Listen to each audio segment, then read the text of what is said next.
तो आप इस वक्त अहमदाबाद से जुड़े तमाम अपडेट सबसे पहले देख पा रहे हैं एनडीटीवी इंडिया पर। मैं आपके साथ सुमित अवस्थी हूँ। इस वक्त अहमदाबाद में पहली फ्लाइट, जब से ये स्पेस खुला है, फ्लाइंग स्पेस, पहली यात्रियों को लेकर फ्लाइट उतरी है और उसमें मेरे सहयोगी अंकित त्यागी भी इस वक्त अहमदाबाद पहुंच गए। अंकित हमारे साथ हैं। अंकित उस मौका वारदात पे जा रहे हैं जहां पर ये एयर इंडिया का विमान क्रैश किया था, वहां पहुंचने की कोशिश कर रहे हैं। एयरपोर्ट से करीब 6 किलोमीटर की दूरी है और ये तस्वीरें अंकित के कैमरे के जरिए आप देख पा रहे हैं।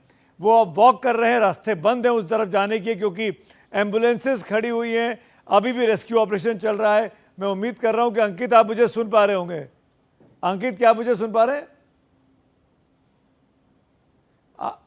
अंकित के पास चलेंगे, हम अंकित के पास चलेंगे जैसे अंकित से संपर्क होगा। लेकिन इस बीच में आपको मैं वो तस्वीर दिखाना चाहता हूं, आखिरी वो 50 सेकंड, सीसीटीवी का फुटेज, सब साफ हो जाता है कि दरअसल हुआ क्या था। मात्र 50 सेकंड के अंदर एक यात्रियों से भरा विमान जिसमें 242 लोग सवार थे, जिसमें 12 क्रू मेंबर्स थे, आखिरकार हुआ क्या था। इस सीसीटीवी फुटेज को जो कि अहमदाबाद एयरपोर्ट पे लगा, ध्यान से देखिएगा।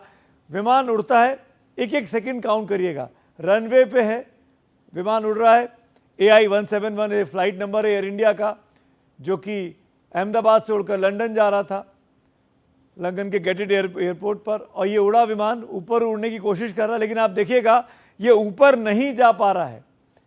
ये एक हाइट पे जाने के बाद, करीब 800 मीटर के आसपास जाने के बाद अचानक प्लेट्यू बनाता है, प्लेन होता है और फिर नीचे आ रहा है। हालांकि विमान की नाक ऊपर है, विमान चाहता ऊपर जाए, और वो देखिए उसके बाद वो पीछे की तरफ से, टेल की तरफ से हिट करता है और उसके बाद 50वें सेकंड के आते आते ब्लास्ट हो जाता है। यानी पायलट ने आखिर तक विमान को बचाने की कोशिश की। बहुत ही अनुभवशाली पायलट थे सुमित सभरवाल। 8200 घंटे की फ्लाइंग वो कर चुके थे। ये देखिए फिर से एक बार इन तस्वीरों को, बहुत साफ है। विमान ने टेक ऑफ किया, टेक ऑफ करके विमान का मुंह जो है, उसकी नाक जिसको कहते हैं नोज, वो ऊपर की तरफ है, ऊपर जाना चाहता है, पूरा जोर लगाता है इस वक्त पे, पूरा थ्रस्ट होता है, लेकिन ऊपर नहीं जा पाता। ऊपर जाने की बजाय वो ड्रैग करता है और कोई बहुत तेज हवाएं उस वक्त नहीं चल रही थी। और फिर धीरे धीरे विमान नीचे की तरफ आना शुरू करता है। इन तस्वीरों में कोई बर्ड हिट का विजुअल भी नहीं दिखता है कि कोई चिड़िया टकराई हो या कोई पक्षी टकराया हो, वो इस सीसीटीवी में नहीं दिख रहा है। लेकिन आखिरकार पायलट की तमाम कोशिशें नाकाम साबित हुई। ये 50 सेकंड जो थे, इसी को आखिरी 50 सेकंड है जिसमें 242 यात्री, जिसमें से एक जिंदा बचा है। वो भी मैं आगे आपको बताऊंगा, लेकिन पहले देखिए ये 50 सेकंड का वो फुटेज।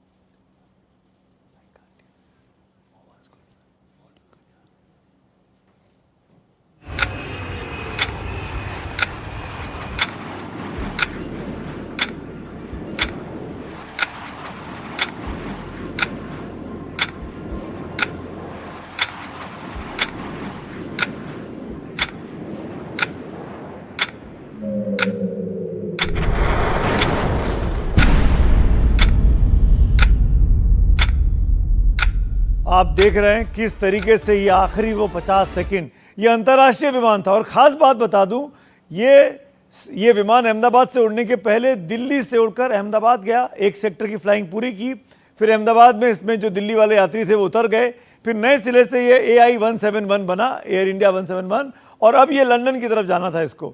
और जब विमान उड़ान भरता है तो 50 सेकंड के भीतर उड़ान भरते से ही क्रैश हो जाता है। तो विमान उड़ने के पहले बहुत से सुरक्षा के इंतज़ाम होते हैं, पूरे चेक्स होते हैं, पूरे कंट्रोल्स चेक किए जाते हैं, और चाहे वो इंजीनियर्स हो, चाहे वो पायलट हो, उनका जब कंसेंट हो जाता है, एक दूसरे का हस्ताक्षर हो जाते हैं डॉक्यूमेंट पे, तब विमान को उड़ने लायक माना जाता है। हमारे सहयोगी अंकित अब ये तस्वीरें हमको अहमदाबाद से भेज रहे हैं। BJMC कॉलेज है, ये मेडिकल कॉलेज है, स्टूडेंट यहाँ रहते हैं, हॉस्टल का इलाका है, मेस का इलाका है, जिसके ऊपर जाकर ये विमान क्रैश करता है। मेरे सहयोगी अंकित वहाँ पहुँचे हैं, जैसे ही मेरे साथ जुड़ेंगे हम उनसे बातचीत भी करेंगे। लेकिन ये तस्वीरें उनके कैमरे के जरिए आई। अंकित के साथ मेरे सहयोगी जो वीडियो जर्नलिस्ट हैं, उनके कैमरे से तस्वीर आप देख पा रहे हैं, उनके कैमरे के जरिए तस्वीर देख पा रहे हैं। और विमान क्रैश होने के बाद क्या हुआ था वहाँ पे, ये देखिए। ये जो पहली तस्वीर आई थी क्रैश की, ये दिन में आई थी, जो किसी व्यक्ति ने अपनी छत से या अपनी बालकनी से रिकॉर्ड की थी। उसको भी नहीं पता था कि वो क्या तस्वीरें रिकॉर्ड कर रहा है, मोबाइल की तस्वीरें हैं ये। और उसके बाद जिस जगह पर ये विमान गिरा आके, ये बीजेएमसी का इलाका। और अंकित मेरे साथ जुड़ गए। अंकित, क्या मुझे सुन पा रहे हैं? अंकित, आप मुझे सुन पा रहे हैं? वहां पहुंच गए, क्या देख पा रहे हैं इस वक्त आप अंकित? सुमित, मैं आपकी आवाज़ ठीक से नहीं सुन पा रहा हूँ। यहाँ पर थोड़ा सा शायद सिग्नल का प्रॉब्लम है, लेकिन जहाँ मैं खड़ा हूँ, अगर यहाँ पर इस वक्त भी, और इस पूरे हादसे को हुए कई घंटे बीत चुके हैं, पर अगर आप यहाँ पर खड़े होंगे तो अभी भी आपको जो एविएशन फ्यूल होता है उसकी महक और उसके जलने की महक आपको दिखाया सुना। बिल्कुल यहाँ पर हवा में बहुत ज़्यादा है। पीछे मेरे आप ये एनडीआरएफ की पूरी टीम देख रहे हैं और बाकी बचाव और सुरक्षा दल के लोग देख रहे हैं। यही वो हॉस्टल हैं इस मेडिकल कॉलेज के, जहाँ पर इससे 2 बिल्डिंग छोड़कर मेस है जहाँ पर प्लेन पहले टकराया। जिस तरफ ये मेरे सहयोगी सुधीश आपको दिखा रहे हैं, जहाँ पर आपको वो क्रेन दिखाई पड़ रही होगी, ये मान के चलिए कि उस तरफ से प्लेन उड़ता है। वहाँ से जो उसका फ्लाइट पाथ है टेक ऑफ का, एयरपोर्ट का, वो है, वहाँ से प्लेन उड़ा। और उसके बाद जिस तरीके से प्लेन हाइट नहीं ले पाया, तो जहाँ पर जो मेस है इससे थोड़ा आगे मेस पे टकराया। और उसके बाद क्योंकि पूरा फ्यूल जो प्लेन का था वो था, उसके बाद ये पूरा जो इलाका है, कई सारी बिल्डिंग्स जो इसमें आपको दिखाई पड़ रही हैं, ये पूरी धू-धू कर जलना यहाँ पर शुरू हो गई। ये सब जो आप देख रहे हैं नीचे, ये कई घंटों की मशक्कत के बाद जो आग पे काबू पाया जा सका है उसकी तस्वीरें हैं। साथ में अभी भी जो सूत्र बता रहे हैं, करीब 186 बॉडीज जो हैं वो अभी अस्पताल पहुंची हैं, यानी कि 242 लोग उस प्लेन में सवार थे। 2 लोगों को बताया जा रहा है कि वो बचे हैं और 5 लोग ज़मीन पर जो डॉक्टर्स थे वो मारे गए हैं। तो उसका हिसाब से अगर आप देखें तो अभी भी कई सारे जो अवशेष हैं वो यहाँ से निकाले जाने बाकी हैं। और उसी को लेकर बताया जा रहा है जो ऑपरेशंस हैं वो लगातार शाम पूरे देर रात तक यहाँ पर चलते रहेंगे। मैं जहाँ पर भी खड़ा हूँ और जहाँ पर भी देख पा रहा हूँ, यहाँ पर सिर्फ आपको जो आग जलने के बाद जो एक राख और कालिक है वो आपको दिखाई पड़ेगी। आग इतनी भयावह थी, इसका अंदाज़ा आप इस बात से लगा सकते हैं कि ये जो पेड़ है, ये 2 पेड़ यहाँ पर हैं, ये पूरे तरीके से जल के पेड़ भी खाक हो चुके हैं, काले दिखाई पड़ रहे हैं। वहाँ पर इस वक्त जो एनडीआरएफ की आप टीम्स देख रहे हैं, जगह जगह पर अभी भी प्लेन के कुछ हिस्से, जो प्लेन के अंदर सामान था, वो आपको बिखरा हुआ यहाँ पर दिखाई पड़ेगा। और लगातार अभी भी यहाँ पर कोशिश ये जारी है कि मलबा हटाया जाए और जो अवशेष हैं उनको निकाला जा सके। यहाँ से थोड़ा और आगे अगर हम जाएंगे और यहाँ पर अगर आप खड़े होकर देखें तो जो एक जलने की गंध होती है सुमित, वो बिल्कुल अभी भी ऐसा लग रहा है कि अब से कुछ देर पहले ही यहाँ पर कुछ जलना शुरू हुआ, जो अभी तक यहाँ पर जल रहा है। और पूरे में एक अलग, क्योंकि जो प्लेन का, जो हवाई जहाज के अंदर जो फ्यूल इस्तेमाल होता है, जो जिसको एविएशन फ्यूल बोलते हैं, वो अलग होता है, आपकी गाड़ियों से बिल्कुल अलग होता है, बहुत ज़्यादा कंबस्टेबल होता है और बहुत जल्दी वो बर्न करता है, तो उसकी महक भी बिल्कुल अलग होती है। और उसकी वजह से इस पूरे इलाके में इस वक्त बहुत सारे लोग तमाशबीन भी हैं, कुछ लोग यहाँ पर अभी भी ऐसे हैं जिनके जानने वाले यहाँ पर रहते हैं। जी सुमित, आप कुछ कह रहे हैं? मैं ये पूछना चाह रहा था अंकित आपसे, अगर आप मुझे सुन पा रहे हैं, तो ये जो पूरा मलबा दिखाई दे रहा है आपके पीछे, ये विमान का मलबा है या कोई बिल्डिंग भी गिरी है साथ में उसका मलबा है?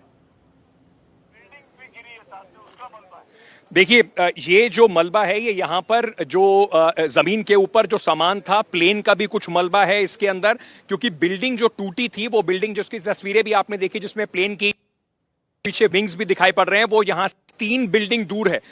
बिल्डिंग जो है वहां पे सिर्फ वही ऐसी बिल्डिंग है जो क्षतिग्रस्त हुई है, बाकी बिल्डिंग्स में आग लगी है। ये जो आप देख रहे हैं बिल्डिंग एक के बाद एक ही है, इन बिल्डिंग्स में आग लगी है। यानी कि आप इस बात का अंदाजा लगाइए कि वो प्लेन का जो लेंथ पूरा था, वो जहां जहां पर भी उसके हिस्से गिरे, उसके बाद इसके आगे की भी जो बिल्डिंग्स हैं, तो मैं अगर गिन के आपको बताऊं तो कम से कम जो अभी मुझे दिखाई पड़ रही है 1 2 3 4 बिल्डिंग्स ऐसी हैं जहां पर आपको इस तरीके से जली हुई अवस्था में बिल्डिंग्स ये दिखाई पड़ेंगी। और बहुत देर तक और लगातार यहाँ पर जो फायर होज हैं वो कई जगह पर आपको पड़े हुए दिखाई पड़ रहे हैं। ये जो चीजें आप देख रहे हैं, इसमें कुछ कटे हुए पेड़ भी हैं, कुछ ऐसे सामान भी है जो उस हवाई जहाज का है। और उस तरफ जो आप 2 जेसीबी देख रहे हैं, 2 जेसीबी दूसरी तरफ दिखाएंगे पलट के, वो जेसीबी जो हैं उनकी मदद से जो मलबा है उसको हटाने की कोशिश की जा रही थी। लेकिन सबसे जरूरी चीज इसमें यह भी है कि कम से कम जो अवशेष हैं वो उनको इज्जत के साथ किसी तरीके से बाहर निकाला जा सके। मैं कुछ चीजें जिस तरीके से यहाँ पर जो पड़ी हुई हैं वो दिखाई पड़ रही हैं कि वो प्लेन का भी हिस्सा हो सकती हैं, और साथ ही साथ जो यहाँ पर सुमित जो नीचे जमीन पर पेड़ थे या और भी जो चीजें थी उनका जला हुआ मलबा भी है। लेकिन यहाँ पर जितनी भी दूर आप देखेंगे इसी तरह की कालिख, इसी तरह का मलबा आपको लगातार पूरे में दिखाई पड़ेगा। अभी भी हमें बताया गया है जो ऑपरेशन है वो जारी है और आज कम से कम देर रात तक ये स्थिति इसी तरीके की बनी रहेगी। अंकित, आप और आपके सहयोगी अपने वीडियो जर्नलिस्ट सुधीश जो तस्वीरें हमको भेज रहे हैं वो लाइव तस्वीरें इस वक्त पूरा देश देख रहा है। मेरे ख्याल से आप पहले व्यक्ति हैं जो स्पॉट पर पहुंचे हैं, दिल्ली से निकलकर पहली फ्लाइट से वहां पहुंचे हैं। लेकिन मैं सवाल दूसरा पूछना चाह रहा हूं और वो ये कि पीछे जो 4-5 बिल्डिंग आपने दिखाई जो जल गई हैं, ये हॉस्टल्स थे, मेडिकल के हॉस्टल्स थे, और उनमें रहने वाले जो छात्र थे या डॉक्टर्स थे उनके बारे में कोई अपडेट, कोई जानकारी? जी, ये जो पूरी जो बिल्डिंग्स आप देख रहे हैं ये हॉस्टल्स थे इस मेडिकल कॉलेज के। यहाँ पर कुछ जो बच्चे थे इस वक्त छुट्टियों पे थी तो इस वजह से कुछ लोग यहाँ पर थे नहीं।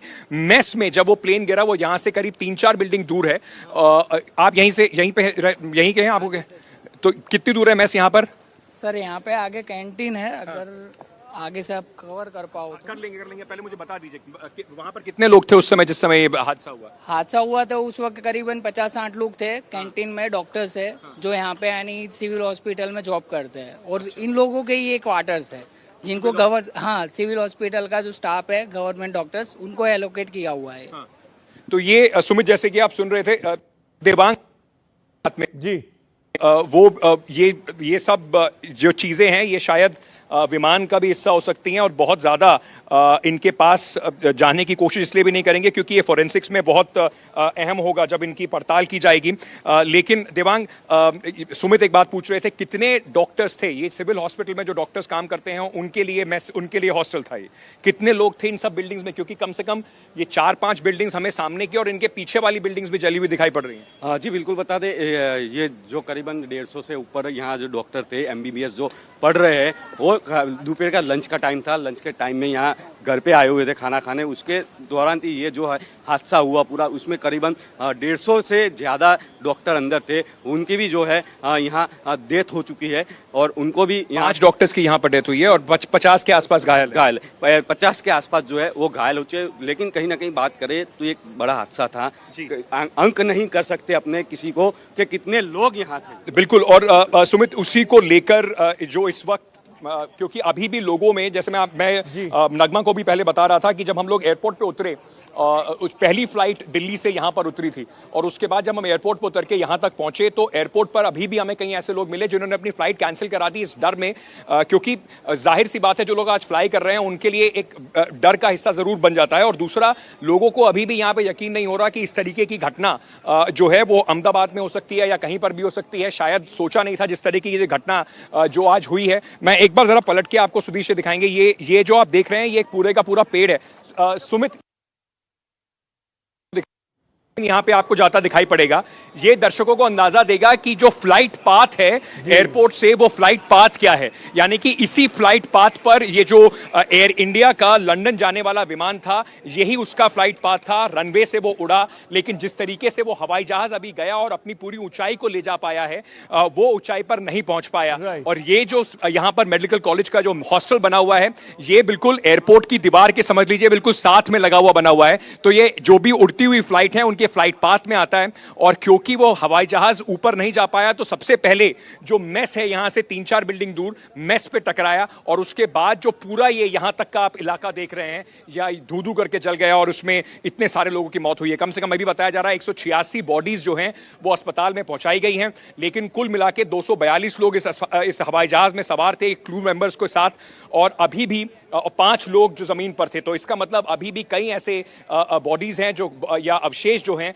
जिनको यहां से निकालने की कोशिश जो है ये पूरा जो आपको पीछे इतना बड़ा पूरी तैयारी के साथ जो लोग खड़े हुए दिखाई पड़ रहे हैं ये अभी भी कोशिश कर रहे हैं। अंकित आप एक आध घूंट पानी पीजिए, मैं एक अपडेट लेता हूं और फिर आपके पास आता हूं। बने रहिएगा, जाइएगा मत अंकित, क्योंकि इस विमान हादसे में जाको रखे साइया मार सके ना कोई। इतना बड़ा विमान हादसा, 242 यात्री सवार, लेकिन एक शख्स इतने ऊपर से गिरने के बावजूद भी सीट नंबर 11A पर बैठे थे, रमेश कुमार इनका नाम है, और हादसे के बाद ये प्लेन से निकल आए चलते हुए, घायल अवस्था में थे, ये तस्वीरें आज की सबसे बड़ी तस्वीरें हैं जिस तरीके से वायरल हुई हैं। ये रमेश कुमार है, 11A सीट पर बैठे थे, अचानक चलते हुए यार खुद बताया कि हुआ क्या था। गुजराती हालांकि बोल रहे हैं, इनकी भाषा को समझना थोड़ा मुश्किल था मुझे। और फिर घायल होकर आए हैं और उसके बाद अथॉरिटीज़ के लोग, अस्पताल के लोग इनको एम्बुलेंस में बिठा के ले गए। इनका अभी इलाज चल रहा है। चाल में कुछ परेशानी लग रही है, जैसे सीधा नहीं चल पा रहे हैं। जब आप ये फुटेज को देखते हैं तो समझ में आता है।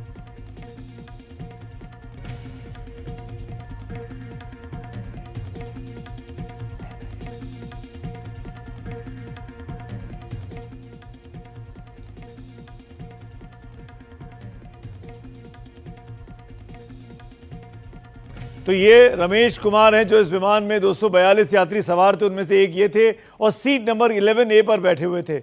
हम 11A की सीट पे कैसे कोई व्यक्ति बच जाता है उसके बारे में भी डिटेल रिपोर्ट में इस बुलेटिन में आपके आगे आपको दिखाऊंगा। लेकिन एक और खबर देते हैं और उसके बाद अपने सहयोगी अंकित के पास चलते हैं कि इस फ्लाइट में एक क्रू मेंबर थी नगन थोई, जो हमारे बीच अब नहीं रही है। दुखद खबर उनके परिवार तक ये पहुंची तो वहाँ मातम का माहौल है। नगन थोई शर्मा मणिपुर की रहने वाली थी। उनके साथ एक और मणिपुर निवासी लामनून थेम सिंगसन भी इस हादसे में उनका भी निधन हुआ है। वो भी उनके साथ क्रू मेंबर थी। जानकारी मिली है कि नगन थोई ने अपने परिवार से सुबह 9 बजे आखिरी बार बात की थी। उनके माता पिता की हालत इस हादसे के बाद खराब है, वो परेशान हैं और पूरे इलाके में इस वक्त मातम का माहौल है। वो तस्वीरें इस वक्त आप मणिपुर से देख पा रहे हैं। अहमदाबाद से लंदन जा रहे एयर इंडिया के विमान बलोत्रा की खुशबू राजपुरोहित भी उसमें शामिल थी। खुशबू राजपुरोहित, ये जनवरी में इनका 2025 में विवाह हुआ था। एयर इंडिया की यात्रियों की सूची में इनका नाम भी है। हादसे के बाद ये वीडियो सामने आया। ये वीडियो खुशबू के रवाना होने से पहले घर वालों से विदाई लेते हुए वक्त का है। पहनावे से राजस्थान की लग रही हैं खुशबू, और जब घर से रवाना हुई हैं तो घर में सबसे शादी के बाद आई होंगी। जनवरी में इनका विवाह हुआ था, वापस लौट रही थी और विदाई के वक्त की तस्वीरें आप कह सकते हैं। तो पूरे देश को हिला के रख दिया है, चाहे वो राजस्थान हो, चाहे वो मणिपुर हो, या फिर अहमदाबाद का वो इलाका जहां मेरे सहयोगी इस वक्त मेरे सहयोगी अंकित त्यागी मौजूद है। अंकित, मेरे एक सहयोगी डॉक्टर से बात हो रही थी जिन्होंने BJMC से अपना ग्रेजुएशन किया है, डॉक्टरी का, MBBS। उनका ये कहना है, उन्होंने तो आज से 30 साल पहले पास आउट हुए थे, तब इतना बड़ी रिहाइश यहाँ पे नहीं थी तब, लेकिन उनके हॉस्टल से दिखाई देता था एयरपोर्ट, एयर स्ट्रिप। आपने भी अभी दिखा दिया कि कितने पास से विमान गुजरता है। वहां के लोग क्या कह रहे हैं इस हादसे के बारे में, जो आपके आसपास वहां मौजूद? अंकित, अगर आप सुन पा रहे हैं तो अंकित से हम बात करने की कोशिश करेंगे। तस्वीरें अंकित के सहयोगी हम कोशिश जी अंकित, कर रहे बोलिए। थे वहां पर। अंकित बोलिए, I can hear you now.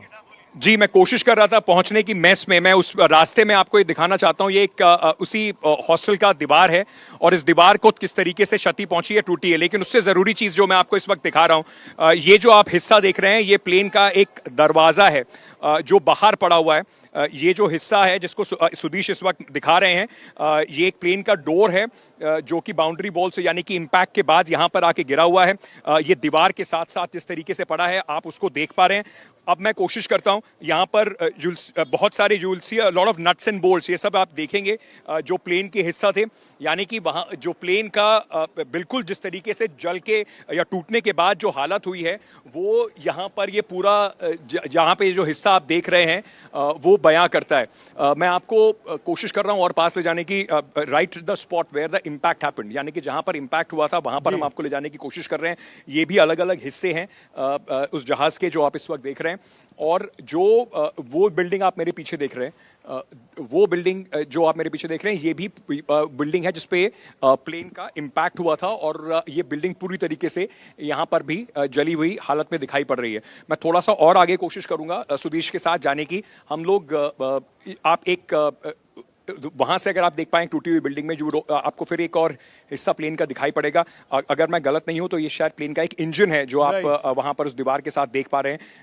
वहां लोग वहां पर थोड़ा आने जाना जरूर है, लेकिन ये आपको बताता है कि कितना बुरा हाल है इस पूरे इलाके का। यहाँ पर कम से कम ये जो आप देख पा रहे हैं, ये जहां पर पुलिस का एक लाइन भी लगा हुआ है, ये जो है ये प्लेन का एक, अगर मैं गलत नहीं हूं तो एक प्लेन का इंजन है जो दिखाई पड़ रहा है, और ये पूरी की पूरी दीवार पे आकर यहाँ पर लगा है, और उसके बाद से यहाँ पर ये जला यहाँ पर, और यहीं पर ये हिस्सा पड़ा हुआ है। अंकित, क्या मुझे सुन पा रहे हैं? अंकित का सिग्नल मुझे कोशिश नहीं आप दिखाई। कर। हाँ अंकित बोलिए, आई कैन हियर यू। अंकित जी जो आपने मेरे पीछे देखा वो हमने आपको कोशिश की थी इंजन दिखाने की। मैं कोशिश कर रहा हूं कि यहां से पहुंच पाऊं, और जहां से भी हम जा रहे हैं सुदीश, जहां से भी हम जा रहे हैं यहां पर चारों तरफ ये हादसे की जो बयां करती हैं तस्वीरें, शायद इन पर कुछ कहना बहुत जरूरी नहीं होगा। ये आप देखिए किस तरीके से इसका यहाँ का पूरा जो हिस्सा है इस तरफ का, वो पूरा का पूरा आपको टूटा हुआ दिखाई पड़ेगा। हो गई होंगी। अब इन पे इतना बड़ा विमान गिरा है, उसमें आग लगी है, इसका भी सीमेंट लोहा गल गया होगा, तो ज्यादा पास जाना क्या इसके सुरक्षित होगा? देखिए अभी कम से कम यहाँ पर बिल्कुल उनके नजदीक तो नहीं जाने दिया जा रहा है, लेकिन अभी कम से कम इन बिल्डिंग्स में ऐसा प्रशासन की तरफ से कुछ नहीं कहा गया है कि इस बिल्डिंग से या ये गिर सकती है। मैं एक बार आपको फिर से दिखाऊंगा सुमित, ये जो आप देख रहे हैं यहाँ पर देखिए, ये पूरा जो इम्पैक्ट था, यानी कि प्लेन बिल्कुल भी ऊंचाई, जिस तरह की हम लगातार जो बात कर रहे हैं वो ऊंचाई बिल्कुल जी से जो पूरा हादसा है ये हुआ। यानी कि ये बिल्डिंग आप जो देख रहे हैं ये 1 2 3 4 5 6 फ्लोर की बिल्डिंग है। ग्राउंड को अगर मिला लें तो ग्राउंड +5 वाली बिल्डिंग है, और इसी पर आकर जो प्लेन है वो टकराया है, और उसके बाद से ये पूरा हादसा हुआ है। एक उस तरफ भी मैं आपको दिखाता हूं, वो जहां पर लोग खड़े हुए हैं। आग इतनी भयावह थी कि देखिए दूर पे जो आपको वहां पर भी बिल्डिंग दिखाई पड़ रही है, जिसके ऊपर कुछ शायद लोग भी खड़े आपको दिखाई पड़ रहे होंगे, वहां पर भी वो पूरा तरीके से आग फैली, और वहां पर भी जो आग है वो उसके आप निशान देख सकते हैं। इस तरफ भी प्लेन का कुछ मलबा जो है वो पड़ा हुआ है। ये के जी आप ये देखिए दीवार जो है वो दीवार जो आप देख पा रहे हैं, ये वो दीवार में पूरी तरीके से एक प्लेन का एक हिस्सा गिरा हुआ है, और वो उसी की तरफ से छेद भी है। इतनी ऊंचाई होनी चाहिए जब इस बिल्डिंग के ऊपर से वो प्लेन गुजर रहा था, इतनी ऊंचाई वो ले नहीं पाया, और उसके बाद ये पूरा हादसा यहां पर हुआ है। सुमित। बिल्कुल अंकित, और हमने देखा वो जो 50 सेकंड का फुटेज है जो सीसीटीवी अहमदाबाद के एयरपोर्ट का है, उसमें दिख रहा है कि वो विमान को ऊपर ले जाने की कोशिश कैप्टन कर रहे हैं, लेकिन वो नहीं जाता है विमान ऊपर, और उल्टा नीचे की तरफ आ जाता है। कुछ एक्सपर्ट से भी हम बुलेटिन में बात करेंगे, आगे वो हमारे साथ जुड़ने वाले हैं। जी अंकित, आप कुछ बोल रहे हैं, कुछ दिखा रहे हैं, बताइए। जी मैं आपको दिखाना चाह रहा था कि यहाँ पर वो जो आप बिल्डिंग देख रहे हैं उधर, वो पॉइंट ऑफ इम्पैक्ट वाली बिल्डिंग है। जहां पर आप एक रोशनी भी ऊपर देख रहे होंगे, वो पॉइंट ऑफ इम्पैक्ट वाली बिल्डिंग है, और उसी पर बिल्डिंग के ऊपर बताया जा रहा है कि पहली बार प्लेन टकराया, और उसके बाद प्लेन आगे तक जिस तरीके से गिरा है। यहाँ पर पूरा जो इलाका है, जो पॉइंट ऑफ इम्पैक्ट के बाद जो पूरा जो आप इलाका देख रहे हैं, यहाँ पर देखिए मैं आपको दिखाता हूँ, शायद वो हवाई जहाज का जो लैंडिंग गियर आप लोग देख रहे थे, वो एक लैंडिंग गियर का एक टायर भी वहां पर ये पड़ा हुआ दिखाई पड़ रहा होगा। सुदीश इस वक्त आपको दिखा रहे हैं लैंडिंग गियर का एक टायर भी है, क्योंकि उन तस्वीरों में भी आपने देखा था कि किस तरीके से लैंडिंग गियर भी ऊपर पूरी तरह से जा नहीं पाया था, लैंडिंग गियर को भी नहीं उठा पाए थे, और उससे पहले यहाँ पर ये हादसा हुआ। बिल्कुल, और उधर देखेंगे तो वहां पर भी आपको कुछ प्लेन के हिस्से दिखाई पड़ेंगे। जी सुमित। अंकित, आप वहां पर मौजूद हैं, हम आपके साथ आगे भी अपडेट्स लेते रहेंगे, अपना ध्यान रखिएगा। मेरे साथ एक और मेरी सहयोगी गोपी भी जुड़ गई हैं। गोपी लगातार सुबह से हमारे लिए रिपोर्ट कर रहे थे, और हमारे साथ देवांग आचार्य हमारे एक और सहयोगी जुड़े हुए हैं। अंकित, मैं आपसे आऊँगा, कुछ देर के बाद बात करता हूँ, लेकिन एक बार गोपी के पास चलते हैं। गोपी, कुल संख्या बताई अभी तक, कितना डैमेज हुआ, कितने लोगों की जान चली गई, कोई अकाउंट सामने आया है? देखिए, अब तक ये बताया जा रहा था, जो वहाँ गुजरात अहमदाबाद के पुलिस कमिश्नर है, उन्होंने ये कहा था कि जितने भी लोग इसमें सवार थे उनकी मौत हुई है, लेकिन कुछ ऐसी तस्वीरें सामने आई जिसमें जो प्लेन है, प्लेन से एक बंदा गिरता है और वो इंजर्ड होके वहां से बाहर निकलता, सड़क पे चलता हुआ दिख रहा है। इस तरीके की वीडियो भी सामने आई और जी। लोगों ने कहा कि जाको राखे साइया मार सके ना कोई। तो कोई ऐसे लकी पर्सन भी है जो बच गए हैं।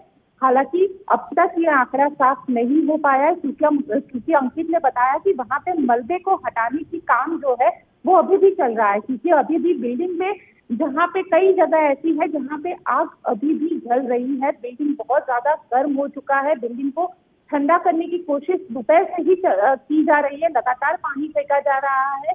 साथ ही जो सिविल हॉस्पिटल है वहां पे अब डीएनए लेने का काम जो है उसे शुरू कर दिया गया है। जिस बिल्डिंग के साथ टकराई थी उस बिल्डिंग का पूरी तरीके से अगर आप देखेंगे तो पूरी जो मलबा है वो फैला हुआ है। यहाँ तक कि जो हॉस्टल है उस हॉस्टल के भी कुछ लोगों की मौत होने की खबर हमारे पास सामने आ रही है। कितने लोगों की मौत हुई है, क्या है, ये डिटेल अब धीरे धीरे सामने आनी शुरू होगी, क्योंकि रेस्क्यू काम जैसे जैसे खत्म होगा।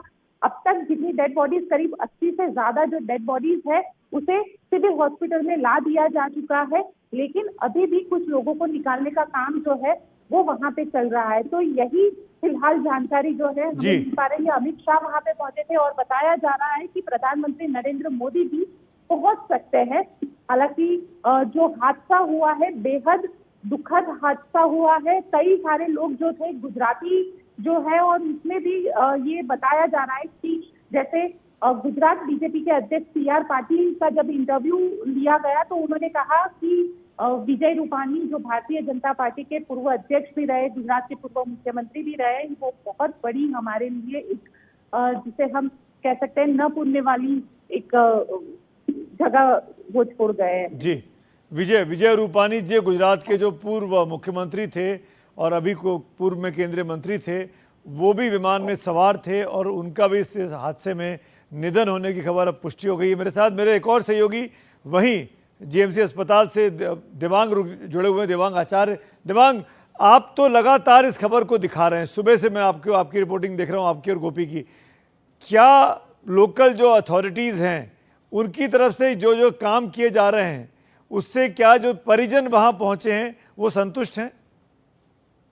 जी बिल्कुल, ऐसा होने से परिवार शोक में डूबा हुआ है, लेकिन अभी तक जो लाशें निकाली गई उनको पीएम रूम तक पहुंचाया गया है। वहां पुष्टि करने के लिए सबका जो है परिवारजनों का डीएनए भी हो रहा है। और कहीं बता दें कि परिवारजनों अभी शोक में है, लेकिन जो सरकारी अस्पताल है, सिविल अस्पताल के डॉक्टर है, उनके जो बाकी भी जो सर्जरी है वो लोग भी जो है काफी मदद में आ चुके हैं। और कहीं ना कहीं बात करें तो लोग ऐसे अभी कुछ बता नहीं सकते, कुछ बोलना नहीं चाहते, क्योंकि पहली जो बात है जन की है, परिवारजन जो मिल जाएगा उसको उनकी जो डेड बॉडी मिल जाएगी तभी उनको जो है संतोष मिलेगा। टेस्ट होने के बाद ही जो है सबको परिवार को बुला के उनकी जो है डेड बॉडियां दी जाएगी। इस बीच में गृह मंत्री अमित शाह अहमदाबाद पहुंचे अचानक, जैसे ये खबर आई उसके बाद, और वहां पहुंच के अस्पताल गए, मरीजों का हालचाल जाना। जो लोग इस हादसे में घायल हुए हैं, ऐसे कई लोग घायल हुए हैं जो इस मेडिकल की बिल्डिंग में रहते थे, जो छात्र हैं खास तौर पे, उनसे जाके मिले हैं। विमान में सवार तो अधिकतर व्यक्ति अब नहीं है हमारे बीच, उसमें से सिर्फ एक व्यक्ति के जिंदा होने की तस्वीरें सामने आई थी। बाकी 241 के बारे में अपडेट यही है इस वक्त तक का कि शायद अब कोई और सुरक्षित नहीं बचा है। इसके बाद अमित शाह वहां गए, लोगों से मिले, उनको ढांढस बंधाया और अब इस वक्त अहमदाबाद गुजरात के मुख्यमंत्री भूपेंद्र पटेल और सिविल एविएशन मंत्री रामबाबू नायडू के साथ एक बैठक कर रहे हैं ताकि पता लग सके कि आखिरकार ये हुआ कैसे और क्यों हुआ। ये आप तस्वीरें देख रहे थे इस पूरी घटना से जुड़ी हुई। इस बीच में हम कुछ एक्सपर्ट से भी बात करने की कोशिश करेंगे, खासकर वो एक्सपर्ट जो एविएशन सिक्योरिटी के जानकार हैं, जिनको पता है कि आखिरकार ये हुआ तो हुआ कैसे होगा और आगे अब क्या होने वाला है। हम एक्सपर्ट के पास जाएंगे। हमारे साथ मिर्ज़ा फैज़ान जुड़ेंगे जो सिविल एविएशन सेफ्टी के मामले में दुनिया का जाना माना नाम है। उनके पास भी हम उनके पास भी हम जाएंगे। और मिर्ज़ा फैज़ान मेरे साथ जुड़ गए हैं। मिर्ज़ा फैज़ान इस वक्त टेक्सास डैलस से मेरे साथ हैं, अमेरिका में रहते हैं, नासा के लिए काम करते हैं। बोइंग 787 जो ये एयरक्राफ्ट था, इसकी जो इसकी जो मशीनरी है, इसके जो कंप्यूटराइजेशन है, उस टीम के साथ मिलकर ये काम कर चुके हैं फैज़ान साहब, वक्त निकाला उसके लिए शुक्रिया। लेकिन पहला सवाल मेरा आपसे है, आपने इस हादसे का पूरा फुटेज अब तक तो देख लिया होगा। पहले देखते हैं कुछ सेकंड में विमान उड़ता है और सीधा उड़ने की कोशिश करता है ऊपर जाने की, लेकिन ऊपर नहीं जा पाता है। और जो सीसीटीवी फुटेज दिख रहा है उसमें कोई बर्ड हिट भी नहीं दिखाई देता है। तो हुआ क्या होगा, क्या चांसेस लग रहे हैं आपको? देखिए, मैंने वो वीडियो फुटेज देखी है उसके लास्ट 10 सेकंड्स की, और उसको देख करके एक चीज़ तो बिल्कुल साफ है, मैं बहुत कंफर्म हूँ उसको लेकर के कि ये तकनीकी खराबी प्रोपल्जन सिस्टम में है, यानी इंजन सिस्टम में है। क्योंकि एयरक्राफ्ट कंट्रोल फ्लाइट में है, एयरक्राफ्ट टेढ़ा नहीं है, बिल्कुल प्रॉपर कंट्रोल फ्लाइट में, सिर्फ ऊपर नहीं जा पा रहा है क्योंकि इसको प्रॉपर थ्रस्ट इंजन नहीं प्रोवाइड कर पा रहा है। तो ये मैं देखता हूँ, और उसकी कई वजह हो सकती है कि किस वजह से इंजन प्रॉपर थ्रस्ट नहीं दे पा रहा है। हो सकता है कि बर्ड हिट हुआ हो, एक रीजन वो है। लेकिन जब बर्ड हिट होता है, तो जब बर्ड्स एयरक्राफ्ट के इंजन में सक होते हैं तो इंजन को फ्रेश ऑक्सीजन नहीं मिलता है, तो छोटे छोटे माइक्रो ब्लास्ट होते हैं। जैसे कभी आपने देखा होगा हमारे स्कूटर्स, बाइक में भी अगर स्पार्क प्लग क्लियर नहीं है तो छोटे छोटे माइक्रो ब्लास्ट होते हैं। तो उस तरह से इंजन में भी माइक्रो ब्लास्ट होते हैं। अगर किसी ने टेक ऑफ के समय से लेकर के क्रैश तक पूरा अगर उस एयरक्राफ्ट को देखा है और पीछे से ब्लैक धुआं आ रहा है माइक्रो ब्लास्ट की तरह, तो it could be a bird hit. दूसरा रीजन ये हो सकता है कि फ्यूल सिस्टम का फेलियर।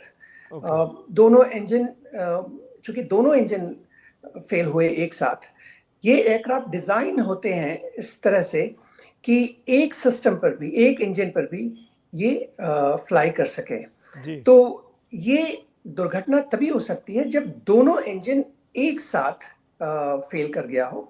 और उसका दूसरा रीजन ये हो सकता है कि फ्यूल सिस्टम में कुछ तकनीकी खराबी हो गई हो, जिसकी वजह से फ्यूल सिस्टम ने प्रॉपर फ्यूल सप्लाई नहीं दिया एयरक्राफ्ट को और इंजन को, और इंजन जो है बर्नआउट हो गया।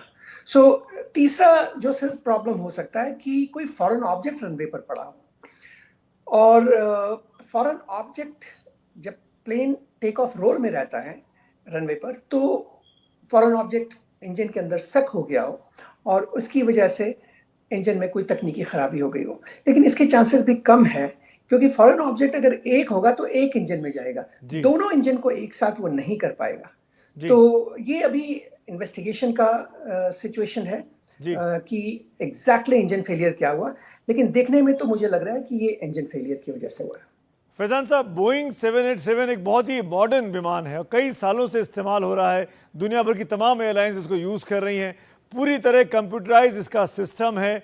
क्या, बहुत ही बेसिक चीज़ जानना चाहता हूँ, कंप्यूटर्स कई बार ख़राब हो जाते हैं, हैंग कर दिए जाते हैं, हैक कर लिए जाते हैं, वो ऐसी कोई सिचुएशन तो नहीं हो सकती? देखिए, बिल्कुल सही कहा आपने। ये state of the art avionics system है 787 में। इसके बहुत से एवियोनिक्स सिस्टम्स मैंने खुद डिज़ाइन किए हैं। तो कंप्यूटर, देखिए, एयरक्राफ्ट की किसी भी सिस्टम के डिज़ाइन की एक फ़िलासफ़ी है जो हम फॉलो करते हैं, उसको बोलते हैं फेल सेफ डिज़ाइन फ़िलासफ़ी। और what is fail safe design philosophy क्या है? फेल सेफ डिज़ाइन फ़िलासफ़ी ये है कि अगर एयरक्राफ्ट का कोई भी इम्पॉर्टेंट कंपोनेंट फेल कर जाता है तो भी एयरक्राफ्ट सेफ रहेगा। और हम उसको इम्प्लीमेंट कैसे करते हैं?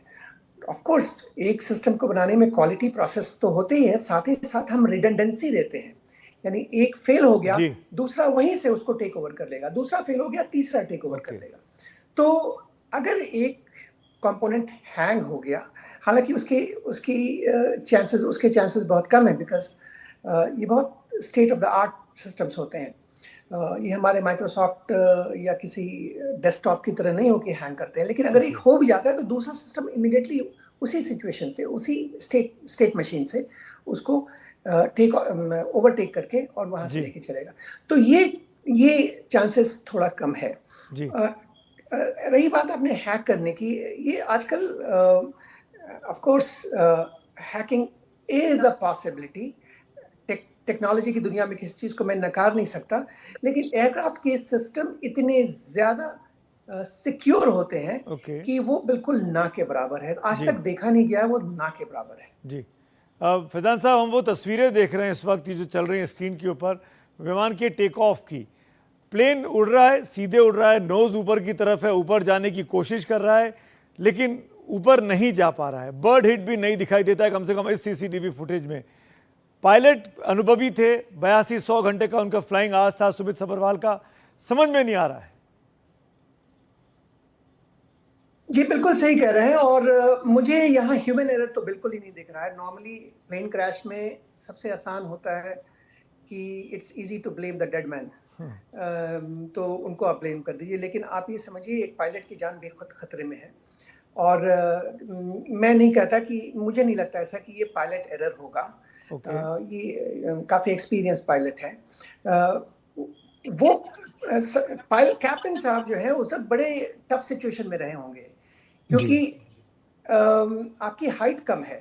अगर आप एयरक्राफ्ट की हाइट ज्यादा होती तो नोज डाइव करके स्पीड बढ़ा सकते हैं। तो हाइट और स्पीड का आपस में ही होता है। आप हाइट कम कीजिए तो स्पीड बढ़ जाएगी, और स्पीड बढ़ाइए तो हाइट बढ़ जाएगी।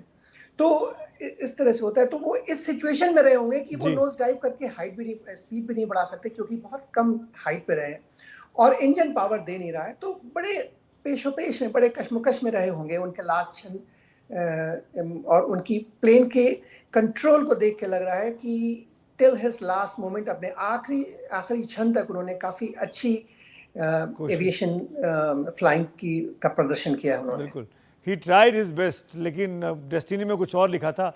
एक चीज़ और बताइए फैजान साहब, क्योंकि आप एविएशन सिक्योरिटी एक्सपर्ट हैं, वहाँ नासा जैसी संस्था के लिए काम कर रहे हैं, भारत के अलावा, क्योंकि अंतर्राष्ट्रीय फ्लाइट थी है, इसमें इंडिया के अलावा बाहर के भी बहुत से सिटीजन्स थे, नागरिक थे जो फ्लाई कर रहे थे।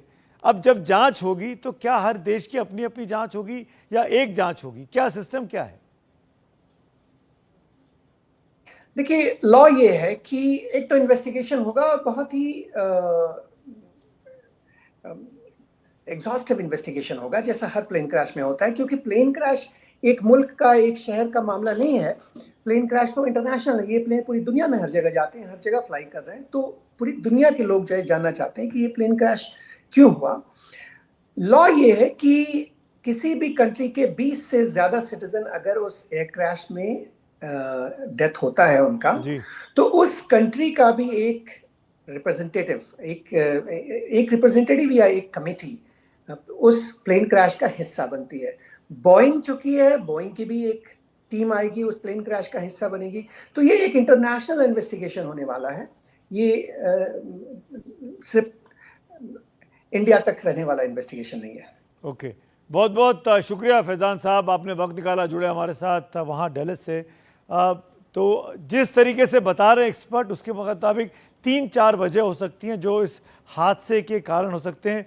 जांच में ही चीज़ें खुलकर सामने आ पाएंगी। मेरे एक और सहयोगी इस वक्त अहमदाबाद पहुंच गए, अभिषेक हमारे सहयोगी हमारे साथ हैं। अभिषेक, क्या अपडेट है आपके पास?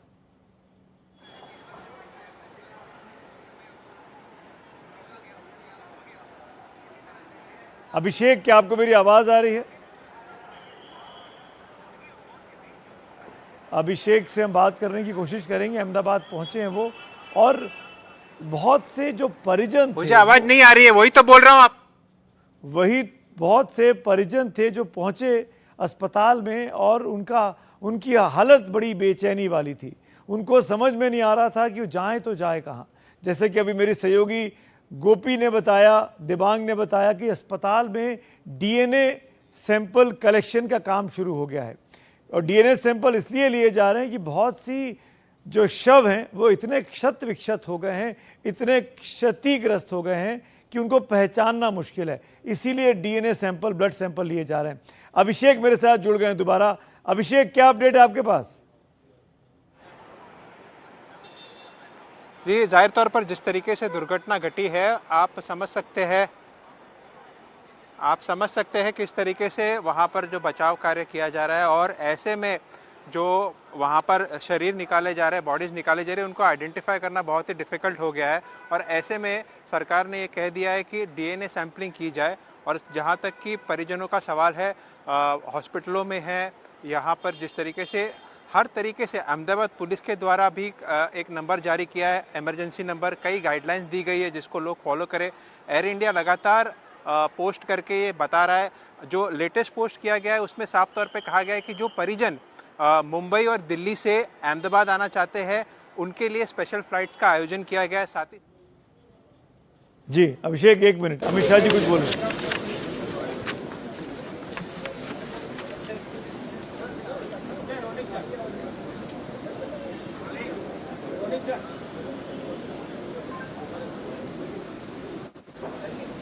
आज दोपहर को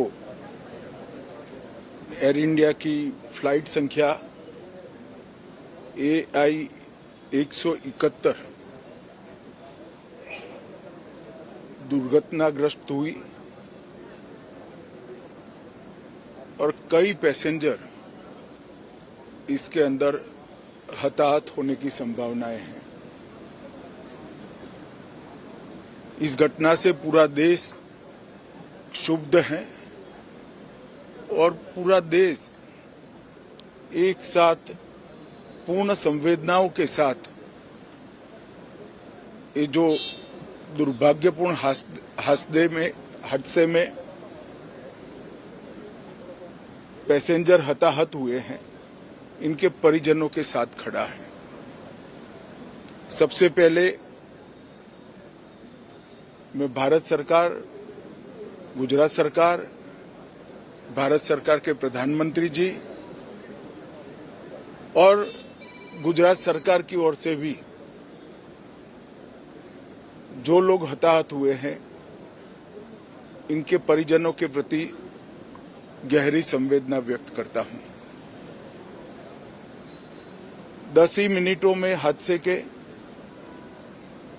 भारत सरकार के पास सूचना पहुंची। तुरंत ही मैंने मुख्यमंत्री जी, यहाँ के गृह मंत्री, होम डिपार्टमेंट के control room, civil aviation department, civil aviation मंत्री, सभी से संपर्क किया। प्रधानमंत्री जी का भी तुरंत ही फोन आ गया और भारत सरकार और गुजरात सरकार के सभी डिपार्टमेंट एक साथ होकर राहत और बचाव कार्य में लगे। इस विमान में कुल मिलाकर 230 यात्री देश के और विदेश के और 12 क्रू मेंबर सवार थे। इसमें से एक यात्री का बचने का अच्छा समाचार मिला है, मैं उनको मिलकर आया हूं। मृत्यु का आंकड़ा तो डीएनए परीक्षण और यात्रियों की पहचान के बाद ही अथॉरिटी अधिकृत रूप से घोषित करेगी, मगर जो यात्री बचा है उसको मैं मिलकर आया हूं। घटना के तुरंत बाद गुजरात सरकार ने बहुत त्वरा से डिजास्टर मैनेजमेंट की सारी इकाइयों को अलर्ट करते हुए, चाहे हेल्थ डिपार्टमेंट हो, चाहे फायर ब्रिगेड हो, चाहे पुलिस विभाग हो, भारत सरकार की भी सीएपीएफ को संपर्क कर सभी ने एक साथ मिलकर राहत और बचाव का कार्य चालू किया। मगर 1.25 लाख लीटर ईंधन विमान के अंदर ही था और लगभग गर्मी, तापमान इतना ऊंचा हो गया कि किसी को बचाने की मौका ही नहीं मिला। अब मैं घटना स्थान पर भी जाकर आया हूं।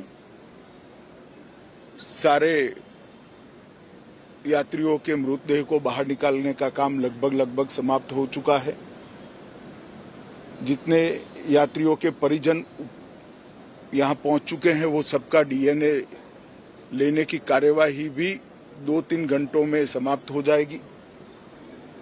विदेश में जिनके परिजन हैं उनको सूचना देने की कार्यवाही समाप्त हो चुकी है और जैसे ही पहुंचते हैं उनके भी डीएनए सैंपल लिए जाएंगे और मृतदेहों की पहचान के लिए जितने मृतदेह मिले हैं इनके भी डीएनए सैंपल लेने की कार्यवाही समाप्त हो चुकी है।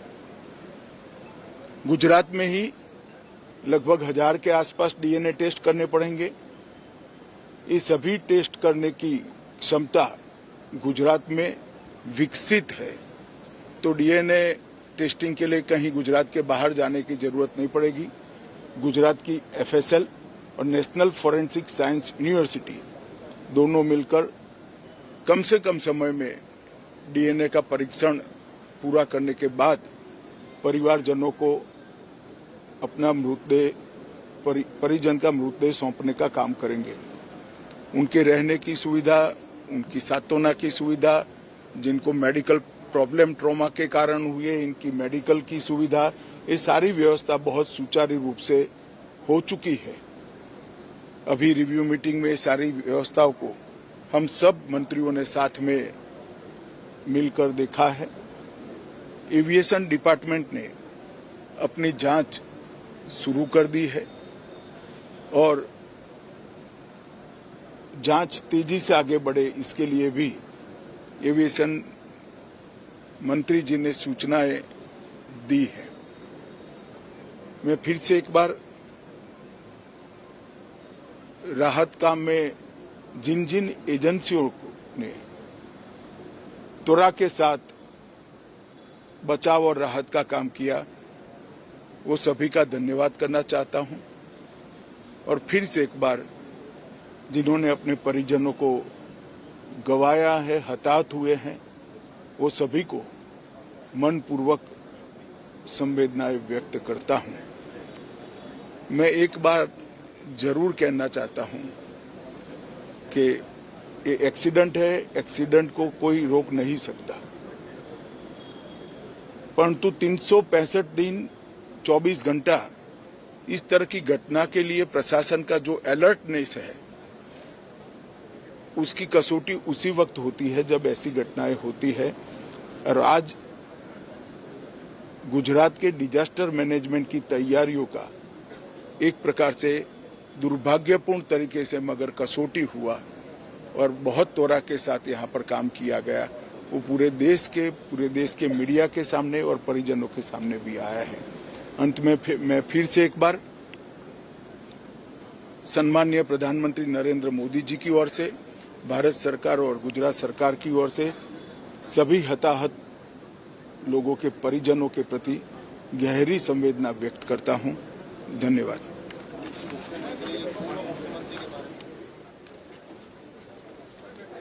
आप सुन रहे थे गृह मंत्री अमित शाह को, जो तुरंत हादसे के बाद अहमदाबाद पहुंचे, वहां पे रिव्यू किया सिचुएशन का, मौके पर गए जहां पे क्रैश हुआ था, अस्पताल में गए जहां पर घायल लोग एडमिट हैं, और सबसे इम्पॉर्टेंट बात जो इस बयान में की कि सही आंकड़ा कितने लोग हताहत हुए हैं वो डीएनए सैंपलिंग के बाद ही हो सकता है।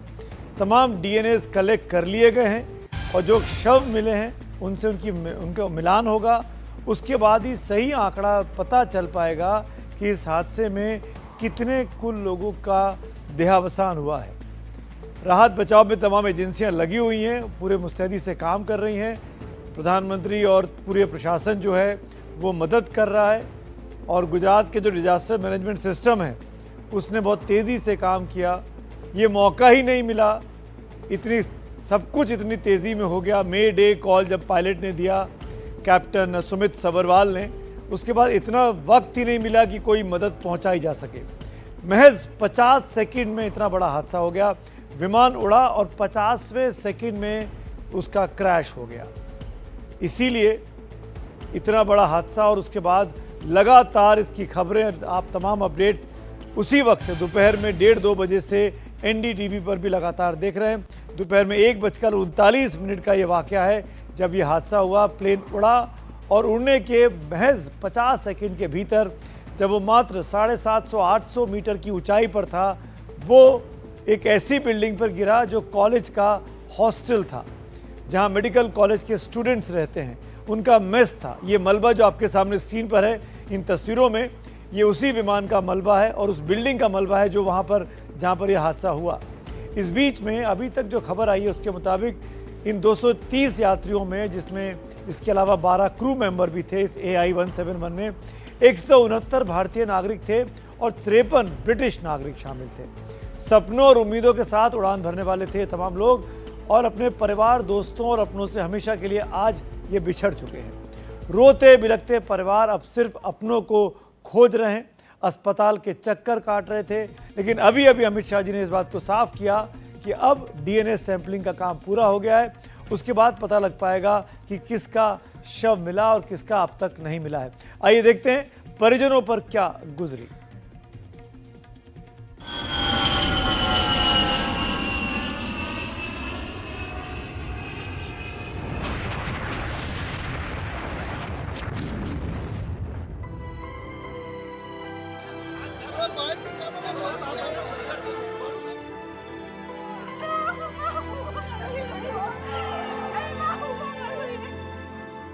बारह जून 2025 दोपहर 1:39 अहमदाबाद का सरदार वल्लभ भाई पटेल एयरपोर्ट, एयर इंडिया का Boeing 787-8 Dreamliner flight AI-171 London के लिए उड़ान भरता है।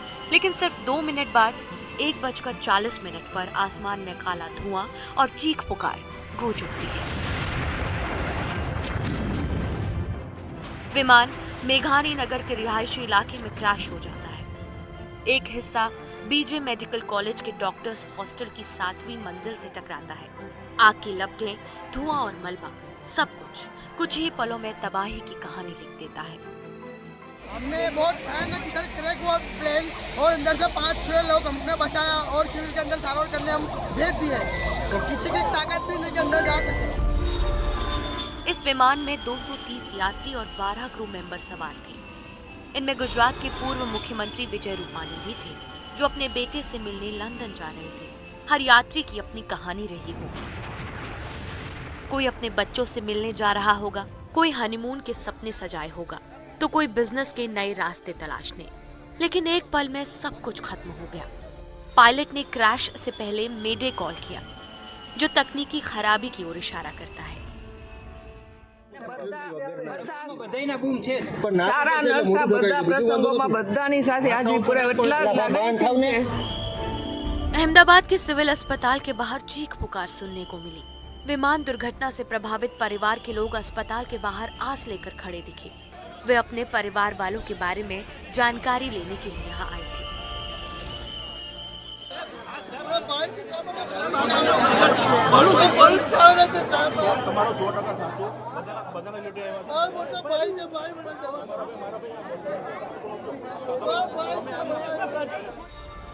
लंदन से एक बच्ची ने अपने मामा को अहमदाबाद फोन किया और बोली, मम्मी और पापा फ्लाइट में हैं। डरते और कांपते शख्स अस्पताल पहुंचा और खुद को रोक न पाया। लंदन जा रहे थे वो, 111 नंबर 110 नंबर की टिकट कंफर्म है उनकी। मेरी भांजी है, हम लंदन, वो वहाँ जा रहे थे। भांजी ने फोन किया, मम्मी पापा वो फ्लाइट में है, तो हम इधर नरोड़ा से सीधा दौड़ के इधर आए हैं। वहीं अहमदाबाद में मौजूद हमारी सहयोगी गोपी घांगर ने एक व्यक्ति से बात की, जिनके 5 रिश्तेदार हादसे के वक्त विमान में थे। ये व्यक्ति अपने रिश्तेदारों को छोड़ने एयरपोर्ट आए थे और कुछ ही पलों में सब बिखर गया। ये वो 5 लोग हैं जो यहाँ पे, ये तस्वीर आप देख सकते हैं, ये 5 लोग जो प्लेन के अंदर सवार थे, इनकी शिनाख्त तक नहीं हो पा रही है। इस तरीके के हालात है।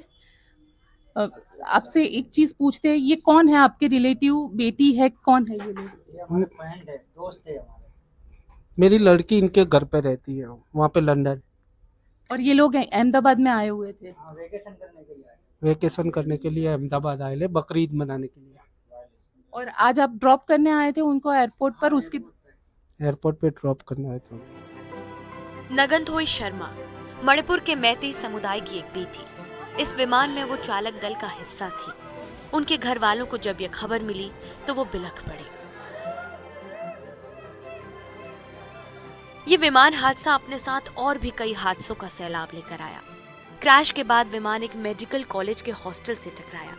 उस दौरान हॉस्टल में कई छात्र लंच कर रहे थे। खबर है कि छात्रों की भी मौत हुई है।